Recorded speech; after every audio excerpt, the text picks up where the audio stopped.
Merci de nous retrouver sur CAM News 24. Madame, Monsieur, bienvenue à la Minute de l'économie dont voici les grandes articulations. Énergie électrique, plus de 600 milliards de francs CFA pour la construction de la Société nationale de transport d'électricité du Cameroun, Sonatrel.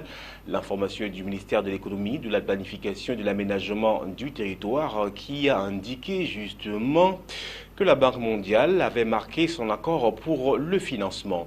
À l'étranger, zoom sur un phénomène devenu routinier dont les pratiques économiques et financières douteuses et surtout proscrites, le blanchiment d'argent. Comment cela se fait? C'est à suivre dans la Minute de l'économie. C'est sur CAM News 24. Voilà, madame, monsieur, bienvenue à votre programme économique. La Minute de l'économie sur CAM News 24. Madame, monsieur, une fois de plus, bienvenue à tous. Énergie électrique, plus de 600 milliards de francs CFA pour la création de la Société nationale de transport d'énergie électrique Sonatrel au Cameroun. L'information du ministère de l'économie, de la planification et de l'aménagement du territoire. Selon le ministre Lupaul Motazé, qui a rendu publique l'information, la Banque mondiale, à travers son directeur des opérations pour le Cameroun, a marqué son accord de financement pour le projet.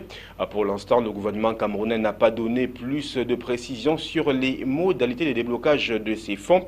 Si ce prêt sera contracté à travers des banques ou d'autres mécanismes de financement, entre autres les emprunts obligataires ou les eurobonds.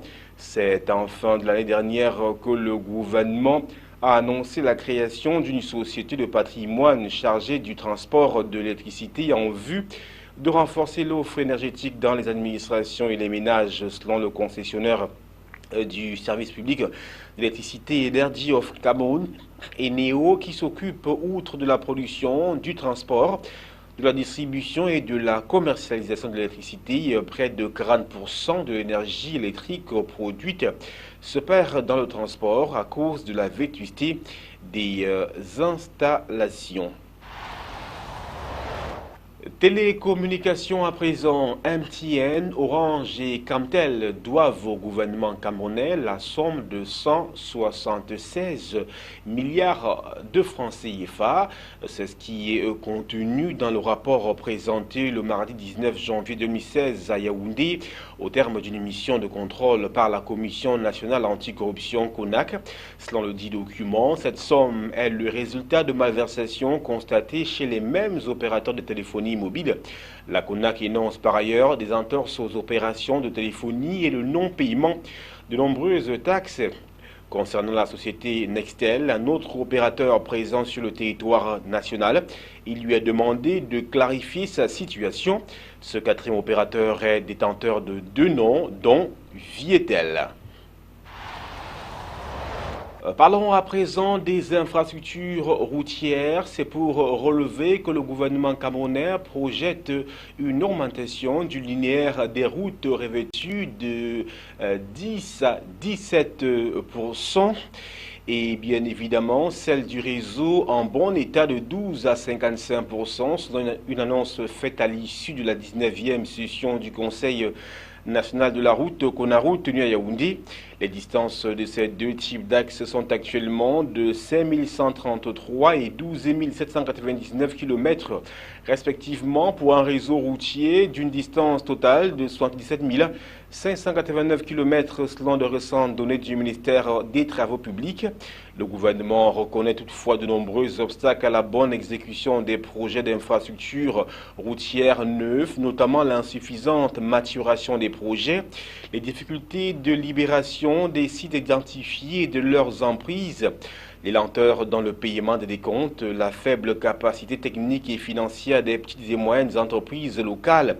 Le Conseil a aussi déploré le coût élevé des intrants, le manque d'études adaptées, la non-intégration des opérations de sécurisation foncière dans le coût global des projets ainsi que l'instabilité du tracé de certains projets routiers à réaliser. De nombreux autres freins sont à signaler dans la réalisation des contrats de maintenance du réseau routier qui vont de la multiplicité des contrats au long cours à l'absence d'un cadre réglementaire spécifique aux interventions en régie en passant par le manque d'intérêt des entreprises pour certains travaux, le non-respect de la saisonnalité, l'expertise limitée de certains de certains co-contractants, les difficultés de paiement rencontrées par le fonds routier local, l'insuffisance des ressources allouées aux projets de voirie ou encore le suivi approximatif des projets par certains ingénieurs de marché et missions de contrôle.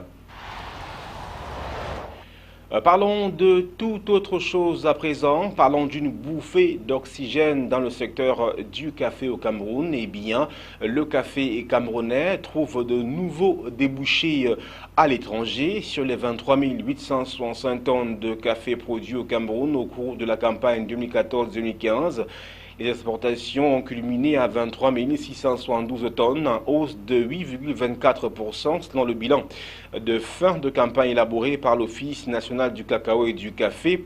À l'analyse, cette augmentation des exportations, malgré la baisse de la production nationale, moins 27%, peut s'expliquer par l'arrivée de nouveaux consommateurs des cafés camerounais dans le portefeuille des exportateurs locaux. En effet, selon le Conseil interprofessionnel du cacao et du café, dans son rapport synoptique de la campagne caféière 2014-2015, la Chine, la Hollande, qui est déjà la destination de 80% du cacao camerounais, et la Malaisie sont les nouvelles destinations pour le café arabica camerounais.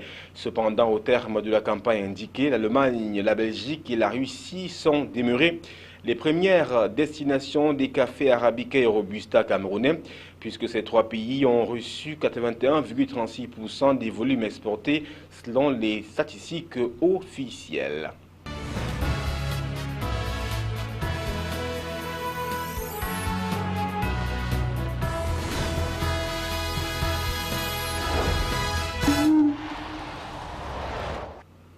L'actualité économique au-delà des frontières camerounaises, nous vous le disions en titre, zoom sur un phénomène financier et même économique devenu routinier aujourd'hui. Il s'agit bien évidemment d'une entorse, le blanchiment d'argent. Comment cela se fait? Élément de réponse. Selon la légende, le terme blanchiment d'argent aurait été inventé au temps d'Al Capone. Le fameux gangster de Chicago avait racheté en 1928 une chaîne de blanchisserie. Il aurait ainsi recyclé une partie de son argent mafieux en lui donnant une apparence honnête. En réalité, le terme pour cette technique ancestrale n'est apparu que dans les années 80. Tout argent gagné de manière criminelle, trafic de drogue ou d'armes, activités mafieuses, corruption et extorsion doit être lavé sous peine de se faire repérer par les autorités fiscales ou la police. Les blanchisseurs d'argent procèdent habituellement en 3 phases. La première est le placement. L'argent noir est souvent de l'argent liquide.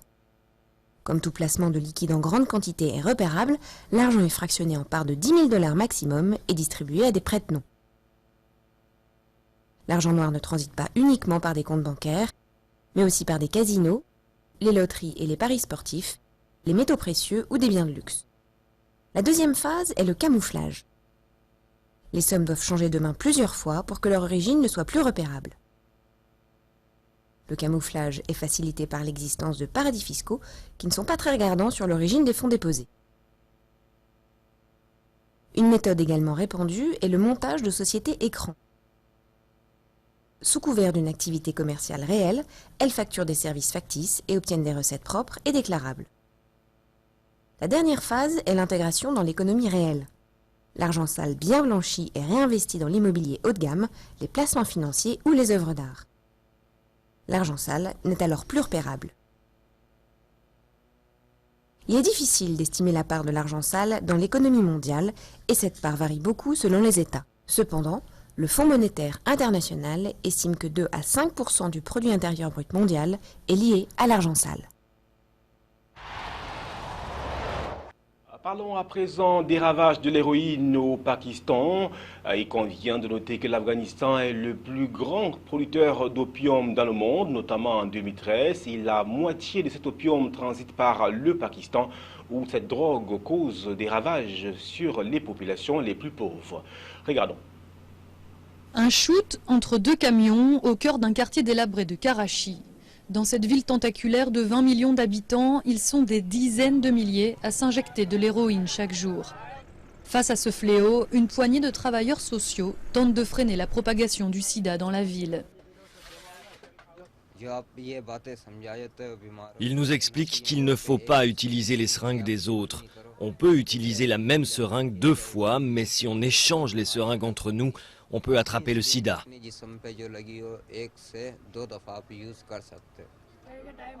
À la tête de cette unité mobile de prévention, Imran, un ancien héroïnomane prostitué.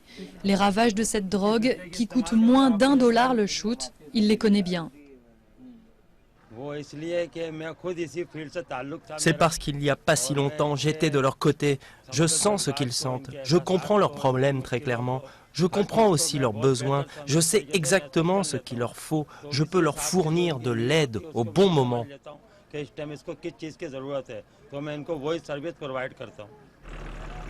Drogue du pauvre par excellence, l'héroïne arrive directement d'Afghanistan, le premier producteur d'opium de la planète. Au Pakistan, elle ne fait pas que transiter. On estime qu'1 million de personnes la consomment d'une façon ou d'une autre.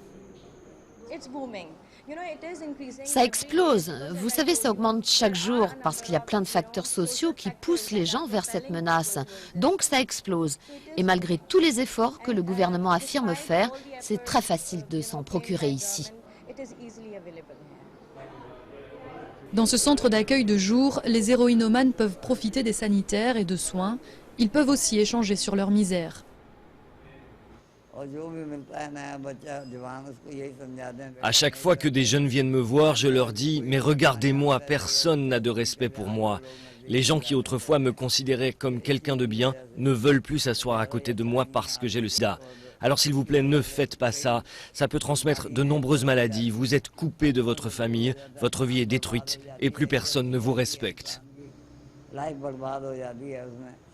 Au pays des purs, plus du quart des accros aux injections d'héroïne sont séropositifs, un des taux les plus élevés du monde.